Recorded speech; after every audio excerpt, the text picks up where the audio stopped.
modes and ways that we are engaging, the ways in which we are engaging, particularly within the Pakistani context and as far as the TTP, perhaps that can be reconsidered as far as strategy is concerned, as far as the way we put across our demands or what we expect from them.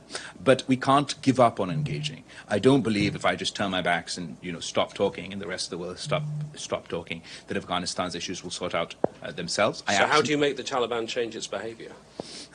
Well, I remember, first of all, our interview the last time I was here. It went very well. I think in that I tried to argue that we've got a sort of chicken and egg situation. The economic situation in Afghanistan is dire. The humanitarian situation is incredibly alarming. It's this organization, it's the United Nations, that has said that 97% of their people will fall below the poverty line. I know of horrific stories.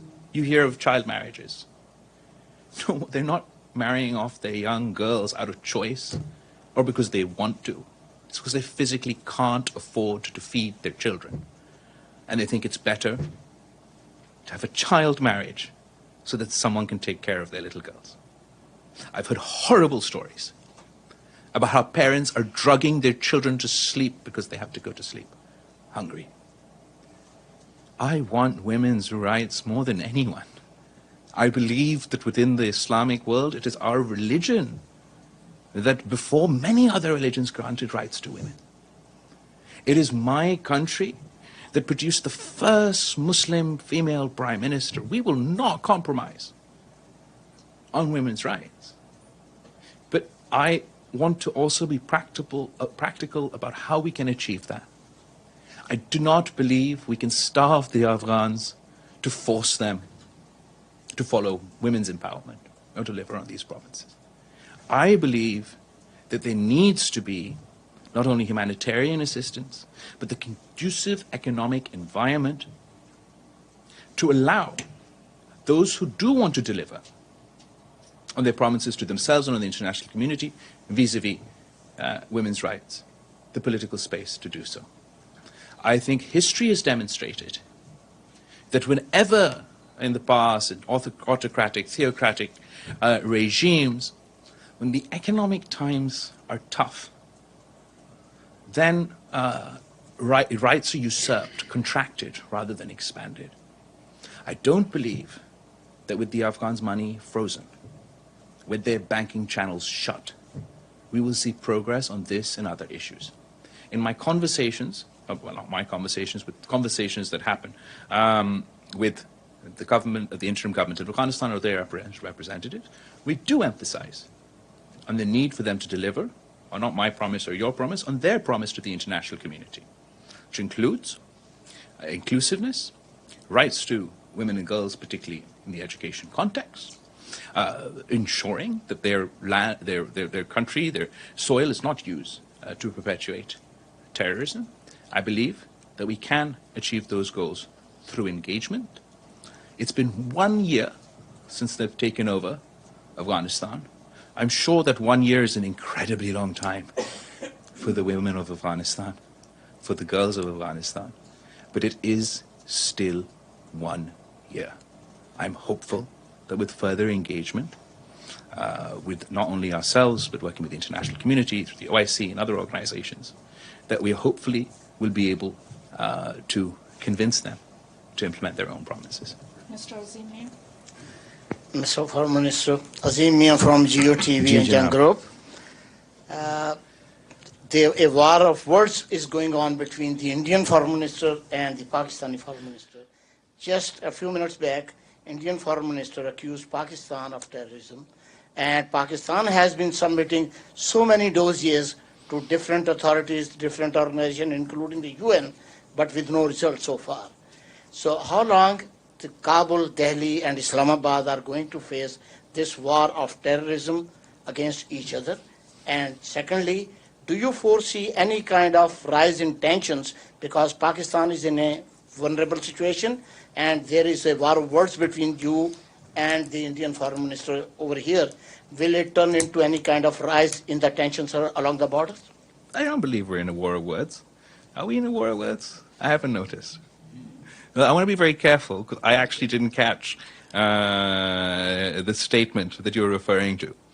Just now he made at the stakeout. Centre of terrorism. Oh, okay, well, that I disagree. It's pretty safe to say. Look, I'm the Foreign Minister of Pakistan. And Pakistan's Foreign Minister is a victim of terrorism, is the son of Shaheed Mohtamma Benazir Bhutto. The Prime Minister of Pakistan, Shahbaz Sharif, when he was CM of Punjab, his home minister was assassinated by terrorists. Political parties, civil society, the average people in Pakistan, across the board, have been the victims or the perpetrators of terrorism. We've lost far more lives to terrorism than India has. Why would we want our own people to suffer? We absolutely do not. Unfortunately, I think India has been playing in that space that I referred to earlier in my statement. It's very easy to say Muslim and terrorists together and get the world to agree. And they very skillfully blur this line, where people like myself are associated with terrorists, rather than as those who have been fighting and to this day are fighting terrorism. As far as India is concerned, they've had terrorist attacks. They too should not have had to experience terrorist attacks. Whatever cooperation they need, we've offered in the past, we can, would like to continue to offer in the future. But they continuously perpetuate this philosophy. And it's not just for Pakistan, it's for the Muslims in India. We're terrorists whether we're Muslims in Pakistan, and we're terrorists whether we're Muslims in India. I'd like to remind the Honourable Foreign Minister, or the Minister for External Affairs of India, that Osama bin Laden is dead, but the butcher of Gujarat lives. And he is the Prime Minister of India. He was banned from entering this country until he became Prime Minister. This is the Prime Minister of the RSS and the Foreign Minister of the RSS. What is the RSS? The RSS draws its inspiration from Hitler's SS. The RSS, I saw yesterday that the Foreign Minister of India was with the UN Secretary General inaugurating a statue of Gandhi. But if the Foreign Minister of India was being honest, then he knows as well as I that the RSS does not believe in Gandhi, in the ideology of Gandhi, in the manifesto of Gandhi. They do not see this individual as the founder of India. They hero worship the terrorist that assassinated Gandhi. Within India, who perpetuates terrorism? Is it Pakistan? Ask the people of Gujarat. They will say it's their Prime Minister. Ask the people of Kashmir. They will say the butcher of Gujarat is now the butcher of Kashmir. And I'm not talking about some imaginary past. I'm talking about today. They're not even attempting to wash the blood of people of Gujarat off their hands. For their own election campaigns, they have pardoned. Prime Minister Modi and his government have used their authority to pardon the men who perpetrated rape against Muslims in Gujarat, who conducted the gang rape of women in Gujarat. Those rapists, those terrorists were freed, were pardoned. For the Prime Minister of India, this is the truth of the matter. So in order for them to perpetuate their politics of hate, their Hindu supremacist transition from a secular India to the Hindu supremacist India, this narrative is very important for them. It's very important for them domestically, and it's very important for them internationally. They demonize the people of Pakistan. They expect the world to believe that we are all terrorists. I know we are not. And I have presented this dossier. I'm not talking about whenever well back Gujarat was. I'm talking about 2021. When we have proof that your government facilitated a terrorist attack in Pakistan. So I don't see how Pakistan is the epicenter of terrorism. I do believe that we are the victims of terrorism. If it's not the government of India, certainly the people of India have been victims of terrorism. The people of Afghanistan have been victims of terrorism. The people of the United States, the people of Europe have been the victims of terrorism. And it's for us to work together to combat the politics of hate, to combat whether it's Islamic extremism or Hindu extremism, to come together and face these challenges and not pursue narrow populism, religious populism, divisive politics, domestically or internationally, and to further spread hate within communities.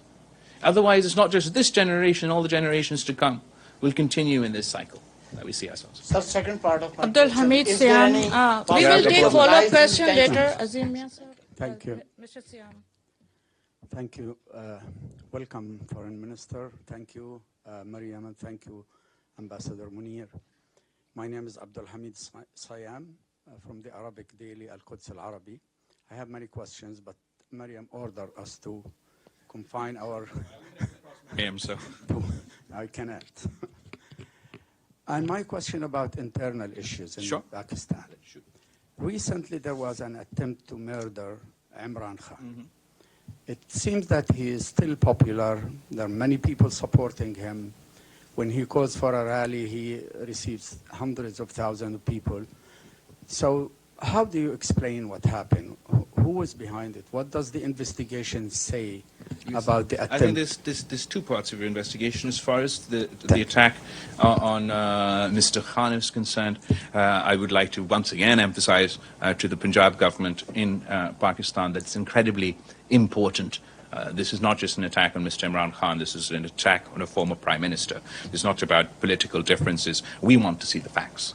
And there's an investigation on the provincial level ongoing that needs to show results. On the federal level, the Prime Minister has written to our superior judiciary to investigate the matter. As far as Mr. Khan's popularity, that's where I'll contest you. Because we all saw him and his march in Pindi. Hundreds of thousands of people did not gather. A few thousand people gathered. In a country with 200 million people, I believe that any one of our political parties can organize a political function on the scale that Mr. Khan has. A popular leader was Shaheed Mohtaram Benazir Bhutto, who landed in Pakistan in 1986 and still holds the record to this day of the largest political gathering with 3 million people received her at the airport. Our population today is far beyond that. Mr. Khan is particularly well versed, as most populists are, with social media. He uses that as a propaganda tool. And there were some by-elections held recently in Pakistan, about 9 by-elections. And these by-elections were for seats that Mr. Khan, his parliamentarians, resigned from the assembly. So in those seats, there were by-elections. And in those by-elections, Mr. Khan lost 3 of the seats he once held and won the rest. If I was in that situation, where my party had 10 by-elections or 9 by-elections in seats that are our seats, and I lost 3 of them, then I would be, quite worried about my prospects in the general elections. Ibtisam. Thank you, Mariam. Hi, my name is Ibtisam Azim from Al Arabi Al Jadid newspaper. I have first a very quick follow-up on James' question on Afghanistan and economics. Sure.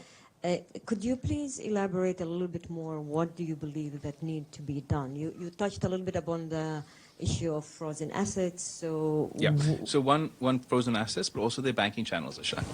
So there's economic activity or there are projects that were sort of pending from the old administration, and all of a sudden they can't function because people's bank accounts don't work. I believe this is sort of unnecessarily cruel. If these economic activities were to take place, they provide job opportunities to the people of Afghanistan that would benefit not only the men but the women of Afghanistan as well. So I think it's incredibly important for us to, at least on that front, facilitate the functioning of their economy so that there can be some activity for them to withstand the shocks that we're all facing, difficult economic times everywhere. And when talking with the Americans or other leaders, what do you hear in response on that issue? I get it. It's difficult, particularly in Western countries, particularly in D.C. or in Westminster, to convince your parliaments to continue, whether it's to continue humanitarian funding or to ensure progress on these fundamental economic points, given the perceptions of the Taliban and their history. It's very difficult to convince their congresses and their parliaments about this chicken and egg situation that I tried to explain to James about what comes first. And therefore, I think those are the sort of challenges that they do face, that this is where we're trapped. They say, no, you deliver on women's rights first before we can move anywhere. And those of us who are watching the sort of situation on the ground are extremely concerned that if we don't even see this minimal progress, then women's education and an expansion of women's rights in Afghanistan will be a distant dream. Shu. Hi, Minister. This is De Zhishu with China Central Television here. Hi. I'm going to ask a question on G77 and China. So we know that for past decades, not only developing countries, I would say the whole world benefits from globalization and the international trade and commercials. But recently, we saw more and more hurdles on this. Like particular country, they put let's say tariffs on particular things, blocking export or flow of technology or subsidizing things. What would that impact the developing countries, especially in the time you said, and I quote, facing unprecedented challenges to their economic progress as well as the danger of social and political turmoil? So we did discuss this at the G77, and I'm sure it'll be taken up by other countries as well. Absolutely, we've called for the end of this protectionism that we're seeing all over the place. It's particularly funny because growing up, I heard a lot about how great the free market was and how everybody should follow the free market. And I think that worked well by those specific countries that did benefit from the free market were benefiting from the free market. So then everybody should follow the free market. As soon as it seems that actually the free market doesn't work so well for us, then we're going back to these tariffs and these barriers that are particularly sort of cumbersome for developing countries. And I believe that we shouldn't enter into this world of not only sort of, we shouldn't move towards this sort of economic warfare, where if I'm not happy that that X country is doing well in a particular field, then I should, sanction the hell out of it and try and artificially boost that economic activity in my country. Ephraim. Thank you so much, Mariam. Mr. Foreign Minister, a question on Iran. Okay. Your country shares borders with Iran. Ambassador Akram many times said you cannot afford having bad relations with Iran. You hoped last year, Pakistan was hoping that the JCPOA would succeed so that the tensions in the region would. But today, when you see what's happening in Pakistan, what is your Pakistan's main stance on what's happening? And since you said that Afghan women are an issue for the whole Muslim world, is the Iranian youth, Iranian women, the 350 who were killed, 20,000 in jail, is this an issue for the international community also, or is it an internal issue that Pakistan would want to distance itself from? As far as the protests that have been ongoing in Iran, I think that, which is obvious to everyone, that the peaceful protests are, and particularly the women who are protesting, are incredibly brave. We don't support sort of rioting or violence, but obviously peaceful protests are not only encouraged by us, but even within Iran. I think Iran's history has demonstrated that time and time again, the people of Iran have been very brave in their political activity, in their activism, and in their protesting. As a result of the protests of Iranian women, we are seeing, or at least I'm hearing, about potential reforms within Iran as a result of those protests, and I believe that achievement will be an achievement for the brave women of Iran who have been protesting. As far as whether this is an international issue or not, I believe that when not so much sort of that the success or ability. Let's take it out of the context of Iran. I'd feel more comfortable talking if it were in my own country. So in my own country, if I'm being challenged by protests, if the more organic those protests seem, the more likely they are to succeed and the more legitimacy they have. Within the Iranian context, I believe in some cases, with some Western countries co-opting some of these protests, rather than empowering, sort of undermines those efforts. So that is just the sort of the differential that I would say, that the women of Iran can protest themselves, can achieve an enhancement of their rights themselves, and it'll be their achievement. Absolutely, women's rights, and as a topic, is something that we can discuss internationally and within the Muslim world. I believe some people sort of co-opt these protests for their own means, which undermines, unintentionally perhaps, their own legitimacy.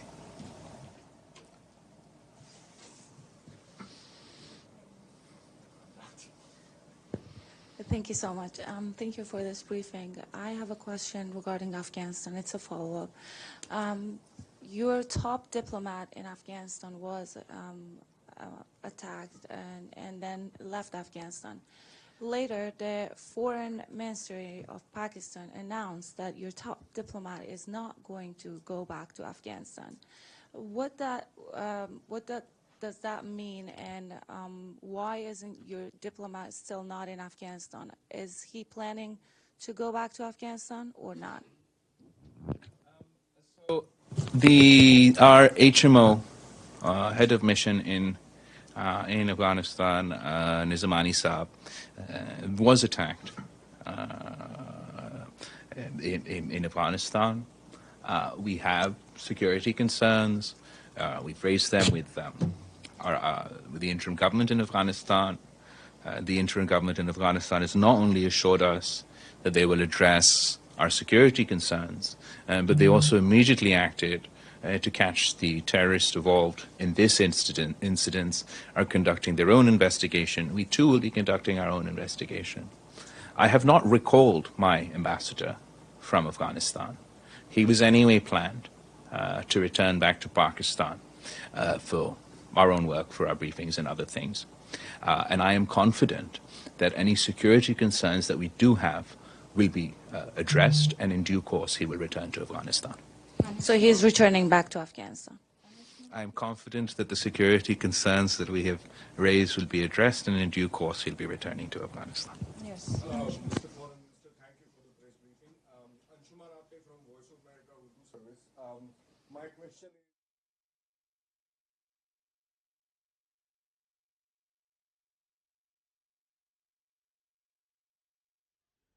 Ji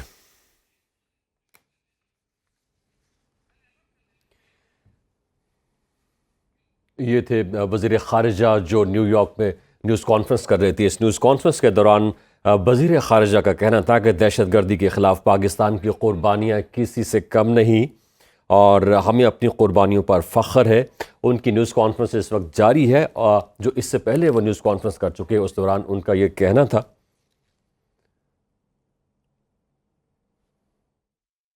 6 to 7 months, heightened our engagement not only with the United States but all our neighbors, our partners that we have diplomatic relations with, in attempts to bridge that gap. One of the places where we've seen a significant improvement would be between Pakistan-US relations. This is reflected not only in the increased number of high-level contacts, both bilateral visits over here and the various delegations that have come from the United States to Pakistan. I'm particularly happy to report that old gripe of Pakistan was and has been that Pakistan-U.S. relations have been hyphenated. In the past, we were AFPAC, or the various forms of our hyphenated relationship. Now, after my last trip and interaction with Secretary Blinken, we both announced that we are officially dehyphenated, or if we are to be hyphenated, then we are PAC-US rather than anything else. And I think that's, it might seem small, but it is a long-standing ambition of ours. And let me contextualize that for you. For example, if you look at PAC-US relations since 2001, say 99% of it is dominated by counterterrorism, war on terrorism, extremism. Ever since I've been foreign minister, obviously we discuss terrorism, but now it forms about 10% of our interactions, and we discuss economic opportunities, cooperation in health, cooperation in climate. We've had Bilawal Said, he works at the State Department, is in charge of business, on an extensive tour of Pakistan looking for.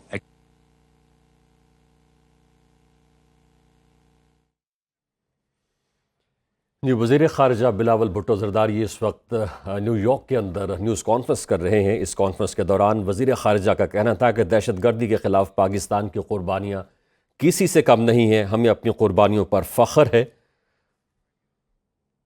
In a whole host of issues, and I think that's the best place for US-Pakistan relations to be.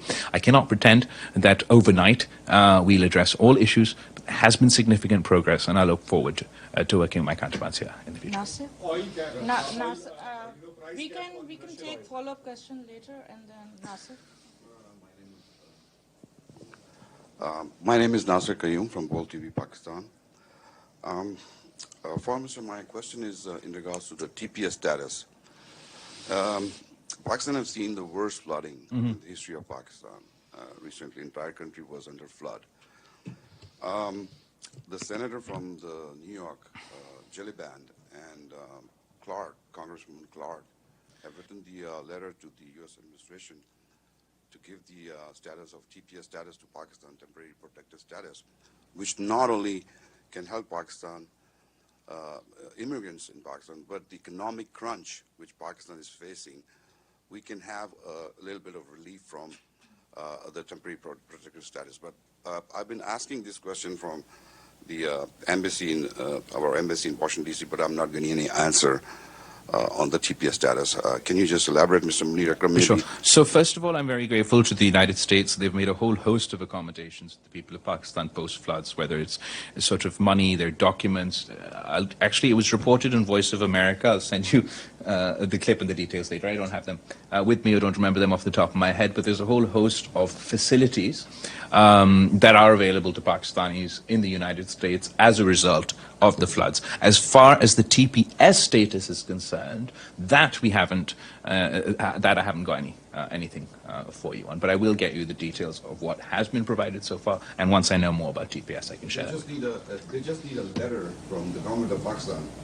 And as I spoke to one of the congresswomen, they said in 1 week, the administration will provide the TPS status to Pakistan, and that will help greatly in Pakistan. Sure. So there's just two things to emphasize. One, they've already done quite a lot, so that information will get to you. On the TPS, I don't have a The last question. Thank you, Minister, for this press conference. Stefano Vaccara, Voce di New York. My question is, we are here at the United Nations, is about the Charter. I mean, Pakistan didn't support the resolution that was presented at the General Assembly about the invasion of Ukraine. So question is, do you think that Russia did not respect the Charter of the United Nations, and why you didn't vote for that resolution? Thank you. First of all, I want to express how much we sympathize with the people of Ukraine. It's a devastating environment over there, where the people are experiencing violence and a whole host of consequences. And what's happening in Ukraine isn't staying in Ukraine. Unfortunately, as a result of this conflict and the war, and as a result of the associated sanctions, we've seen difficult economic times. difficult economic consequences for the people of Europe, for the people of America, for the people of Pakistan. The price of gas has gone up, food security issues. We used to import a lot of our wheat from Ukraine. As far as the initial resolution is concerned, the position of Pakistan was, particularly if you sort of recall at the time in which this crisis started, this war started, it was a month or two after the fall of Kabul. We just experienced a forever war in Afghanistan. The people of Pakistan were physically exhausted of conflict. And we're particularly wary of being drawn into another forever war somewhere else. So there was enough misery and devastation in Pakistan, in Afghanistan, in my region, for us to get drawn into what certainly is misery and devastation somewhere else. As far as the UN Charter, as far as international law, as far as UN Security Council resolutions and their implementation, Pakistan has time and time again emphasized that we support the United Nations and international law and all that comes with it. But we also note that unfortunately we are in a situation where you get to pick and choose, and where international law suddenly becomes binding between Ukraine and Russia. It's not so binding for the people of Palestine, for the people of Kashmir, the people of Iraq. I believe if this sort of hypocrisy was to end, it'd be easier for us to get the consensus on this issue. Thank you very much. We'll take last question with Mr. Lodi, and then we'll finish. I'm sorry, we've taken much longer than you. Concert TV? SUNO TV in Pakistan. My question is there any new development for the issue of Kashmir, and very soon Kashmiri can free from terrorism of Indian government? So, to the sort of it furthers a point to the gentleman who asked the question before you, that when it comes to the issue of Kashmir, unfortunately, the world is content that UN Security Council resolutions go unimplemented, that what India has done in August 2019, unilaterally usurping the United Nations recognized internationally disputed territory of Jammu and Kashmir, is absolutely condemnable. It is outrageous. I think it was particularly bizarre that I was at the UN Security Council yesterday. The Presidium